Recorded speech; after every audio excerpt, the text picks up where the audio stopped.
પાટીદારના મામલે ઝી 24 કલાક સાથે ચિરાગ પટેલે વાત કરી। સરકાર સત્તાવાર જાહેરાત કરે તેની રાહ જોઈ રહ્યા છીએ। સરકાર કોર્ટમાં એફિડેવિટ રજૂ કરે તો કેસ પૂર્ણ થાય। હજુ સુધી સરકારે કોઈ સત્તાવાર જાહેરાત કરી નથી। અમારા પર કેસ થતા અમે 7 મહિના જેલમાં રહ્યા। પોતાની માંગણી માટે રોડ પર ઉતરવું એ દેશદ્રોહ ન કહેવાય। અમારી માંગ પાટીદારને ઓબીસીમાં સમાવવાની હતી। અમારા કેસ પરત ખેંચવાથી શું ફરક પડશે? જે 14 પરિવારોએ પોતાના સ્વજન ગુમાવ્યા તેમનું શું? જેણે ગોળીબારનો આદેશ કર્યો હતો તેને સજા થવી જોઈએ। પાટીદાર અનામત આંદોલનમાં જેમની ચાવીરૂપ ભૂમિકા ભજવી હતી તે ચિરાગ પટેલ આપણી સાથે જોડા છે, જેમના ઉપર રાજદ્રોહ સહિતના અન્ય કેસ દાખલ થયા હતા અને સરકાર લગભગ તમામ કેસ પાછા ખેંચે તેવું પાટીદારો આગેવાનો લાંબા સમયથી માગણી કરી રહ્યા હતા અને હવે કેસ પાછા ખેંચાઈ ગયા છે તેવો દાવો પાટીદાર આગેવાનો કરે છે। તે અંગે વાત કર્યું ચિરાગ પટેલ સાથે। ચિરાગભાઈ, પાટીદાર અનામત આંદોલન અને સરકારે કરેલા કેસ કઈ રીતે જુઓ છો? જે તે સમયે કોઈ પણ સરકાર હોય, જ્યારે સરકારને એવું લાગતું હોય છે કે કોઈ સામાજિક આંદોલન અથવા કોઈ એવી પ્રક્રિયા થતી હોય કે સરકારને એનાથી ડર લાગતો હોય, ત્યારે સરકાર એ લોકોને યુવાનોને દબાવવા માટે એ મુહિમ હોય એ આંદોલનને કચડવા માટેના આવા કેસો કરતી હોય છે। ભૂતકાળમાં ભાજપ હોય કે કોઈ પણ સરકારે આવા કેસો કરેલા છે, પરંતુ જે રીતે સરકારે કેસો કર્યા અને જે રીતે અમને પણ 7 મહિના સુધી જેલમાં પૂરી રાખ્યા, તો એ ખરેખર એક અદ્ભુત વિષય હતો। હું એવું માનું છું કે લોકો જેલથી ડરતા હોય છે, પરંતુ ગૌરવભાઈ, આપણે કહેવા માગું છું કે જ્યાં સુધી જે યુવાનોએ આંદોલન કરવા છે અથવા દેશ માટે કંઈ કરવું છે એ જ્યાં સુધી જેલમાં નહીં જાય ને ત્યાં સુધી એ ખરેખર મજબૂત નહીં થાય। એટલે જે પણ સરકારે કર્યું છે ભૂતકાળમાં એમની ભૂલ હશે, જે પણ હશે, પણ હું એવું માનું છું કે અમારા ઘડતર માટે અમે સરકારનો આભાર માનીએ છીએ કે અમારી ઉપર કેસો કર્યા, અમે મજબૂત થયા અને અમે ફરીથી અમારામાં જે જોમ જુસ્સો આવ્યો કે અમે આ દેશ માટે કંઈ કરી શકીએ એવી અમારામાં હિંમત આવી, એટલે સરકારે અમારી ઉપર રાજદ્રોહના કેસો કરીને અમને જેલમાં પૂર્યા, એ બદલ સરકારનો પણ અમે આભાર માનીએ છીએ। પરંતુ ગઈકાલથી સોશિયલ મીડિયાના માધ્યમથી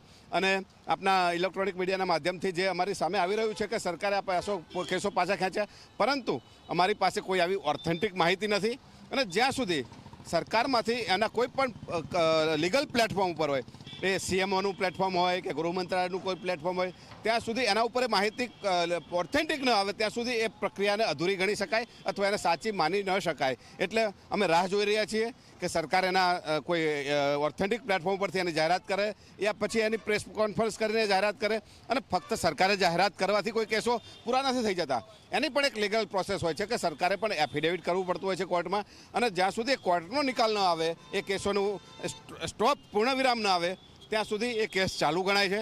એટલા માટે હું આશા રાખીએ કે આવનારા સમયમાં સરકાર એ પ્રોસેસમાંથી ગુજરે, ત્યાં સુધી કોઈ ખુશ થવાની પણ જરૂર નથી। ભૂતકાળમાં પણ આવી ઘણી બધી જાહેરાતો થઈ છે, પરંતુ ઘણા બધા કેસો બાકી હતા, એટલે જ્યાં સુધી કોર્ટ કેસ પેન્ડિંગ હોય ત્યાં સુધી એના ઉપર કોઈ ટિપ્પણી કરવી પણ એ મને યોગ્ય નથી લાગતી। એટલા માટે જ્યાં સુધી સરકારના કોઈ પણ ઓથેન્ટિક પ્લેટફોર્મ પરથી એની જાહેરાત ન થાય ત્યાં સુધી અમે ફક્ત મૌન અથવા એને ટિપ્પણી કરવી અયોગ્ય લાગે ત્યાં સુધી ટિપ્પણી આના ઉપર નહીં કરીએ અમે। સવાલ એ છે કે પીક ઉપર આંદોલન હતું અને અલગ અલગ જગ્યાએ, અલગ અલગ પોલીસ સ્ટેશનમાં, અલગ અલગ શહેરમાં, અલગ અલગ પોલીસ મથકમાં કેસ દાખલ થયા। આ કેસો સાચા હતા કે ખોટા હતા? પાછા ખેંચવા એ અલગ વસ્તુ છે। કોઈ પણ વસ્તુને બે રીતે મૂલવી શકાય।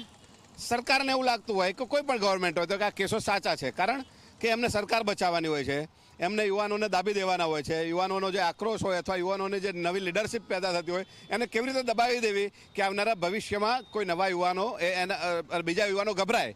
ધારો કે અમને જેલમાં પૂરી દીધા, પરંતુ પાટીદાર યુવાનોએ પાછળથી અમને જે સપોર્ટ કર્યો, ખરેખર સમાજનો પણ આભાર માનવો જોઈએ, કારણ જે પણ લોકોએ અમને જેલમાં પૂર્યા પછી આખા ગુજરાતમાં એ આંદોલનને પીક ઉપર લઈ ગયા, એ દરેકનો આભાર માનવો જોઈએ, સમાજનો પણ આભાર માનવો જોઈએ કે સમાજ પણ ગભરાયા વગર, સમાજના નવયુવાન લોહિયા બહેનો ભાઈઓ ગભરાયા વગર રોડ ઉપર ઉતર્યા હતા। એટલે સરકાર ક્યારેક એવું વિચારતી હોય કે કોઈને જેલમાં પૂરી દેવાથી આંદોલન દબાઈ જશે, તો સરકારને એ ખરેખર બાઉન્સ બેક થયો કે અમને પૂરવાથી આંદોલન ચરમસીમાએ પહોંચ્યું અને એ બહુ વધારે વિશાળ થયું। એટલે સાચું ખોટું તો જેને ફાયદો થાય એ સાચું વિચારે અને જેને ખરેખર એનું નુકસાની અથવા એનો ભોગ બનવું પડે એને એવું લાગતું હોય કે ખોટા થયા। પરંતુ હું એવું માનું છું કે આ દેશના ઇતિહાસમાં અથવા આ દેશ લોકશાહી દેશ છે અને આ લોકશાહી દેશમાં પોતાની માંગ હોય, પોતાની પ્રતિક્રિયા હોય કે પોતાના વિચારોને કોઈ પણ માધ્યમથી વ્યક્ત કરવા એ દેશદ્રોહ ન કહી શકાય। આ લોકશાહીમાં પોતાની માંગને રોડ ઉપર ઉતરી અને એને રજૂ કરવી, સરકાર સામે માગણી કરવી, એને પણ દેશદ્રોહ નહીં કહી શકાય। એટલા માટે હું ચોક્કસ માનું છું કે આવા ખોટા કેસો સરકારે જે ભૂલથી કર્યા હતા, કદાચ સરકારને મોડે ભાન થયું હોય ને એ દિશામાં પાછા ખેંચવા તરફની દિશામાં જઈ રહ્યા હોય તો અમે એને આવકારીએ છીએ। છેલ્લો સવાલ ચિરાગભાઈ, સરકાર કેસ કરી ત્યારે ખોટી હતી કે સરકાર અત્યારે કેસ પરત ખેંચી લેશે ત્યારે સાચી છે? હંમેશા સરકાર પ્રજાના મતે સંપૂર્ણ વિશ્વાસપાત્ર હોતી જ નથી ક્યારેય.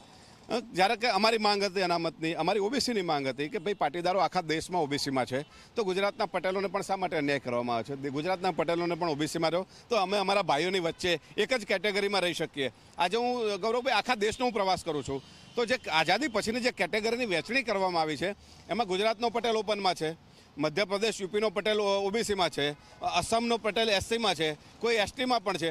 એટલે પાટીદારો કુર્મી કુળ વંશજોને જે રીતે કેટેગરીમાં વહેંચી અને એની તાકાતને જે ડિવાઈડ કરવામાં આવી રહી છે, તો એ પણ ખરેખર ખૂબ ખોટી વાત છે. એટલે હું એવું માનું છું કે આવનારા ભવિષ્યમાં પાટીદારોને ઓબીસી મળવું જોઈએ અને ફરીથી પાટીદારો પોતાની માંગ તરફ આગળ વધે, કદાચ રોડ ઉપર ઉતરીને નહીં પરંતુ લીગલ પ્રોસેસમાં પણ આગળ વધે અને સમાજને અમારી મૂળભૂત માંગ તરફ એને ન્યાય મળે એના માટે અમે પ્રયત્ન કરીશું. સાચું ખોટું તો આવનારો સમય બતાવશે કે સરકાર સાચી. ચિરાગભાઈ, ફરી એકવાર સવાલ, સરકારે કેસ કર્યા ત્યારે સરકાર સાચી હતી કે આજે કેસ પરત ખેંચ્યા છે ત્યારે સરકાર સાચી છે? મેં આપને પહેલાં પણ કહ્યું કે સરકારને એવું લાગ્યું છે કે કદાચ આ આંદોલનથી સરકાર પડી જશે. અમારી માંગ સાચી હતી. સરકાર સાચી ખોટી એ તો સરકાર અને લોકો નક્કી કરશે, પરંતુ અમારી માંગ સાચી હતી. પણ જે રીતે દબાવી દેવામાં અમને આવ્યા અથવા અમને એટલે સમાજ ઉપર જે અત્યાચાર કરવામાં આવ્યો, કદાચ ગૌરવભાઈ એવું માની લે કે અમારા કેસો પાછા ખેંચી ગયા, શું ફરક પડશે અમને? અમે જેલવાસ ભોગવી લીધો છે, બરાબર છે, અમે તો મજબૂત થયા છીએ આ કેસોથી. પરંતુ સમાજના હજારો યુવાનોએ, કેટલાય લોકોએ પોતાનું ઘણું બધું ગુમાવ્યું છે. જે પરિવારે એમના 14 બાળકો ગુમાવ્યા છે, ક્યાંથી પાછા મળવાના છે? એનો ખરેખર અફસોસ રહેશે.